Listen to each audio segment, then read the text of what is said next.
Subscribe کیجئے ہمارے channel کو اور بیل آئیکن کو دبائیے تاکہ قرآن و حدیث کی بات آپ تک فوری پہنچ سکے۔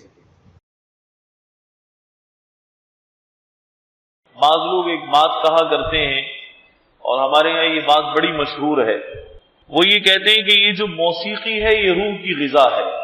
یہ بڑی عجیب سی بات ہے کہ موسیقی کو روح کی غذا کہتے ہیں، کہ یہ موسیقی روح کی غذا ہے، حالانکہ وہ اس چیز کی حقیقت سے واقف ہی نہیں ہے کہ اللہ نے یہ روح کیسے پیدا فرمائی ہے۔ علماء نے لکھا ہے انسان دو چیزوں سے مرکب ہے، روح مع الجسد سے، جسم بھی ہے اور روح بھی ہے۔ پھر ان میں سے جسم اللہ نے عناصر سے بنایا ہے، پانی ہے، مٹی ہے، ہوا ہے، ان عناصر سے اللہ نے ہمارے جسم کو وجود بخشا ہے۔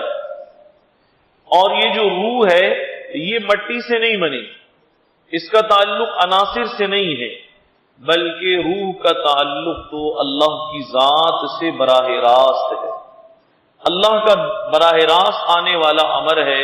تو علماء نے لکھا ہے کہ جو چیز جہاں سے آئی ہے اللہ نے اس کی غذا بھی وہیں سے بھیجی ہے۔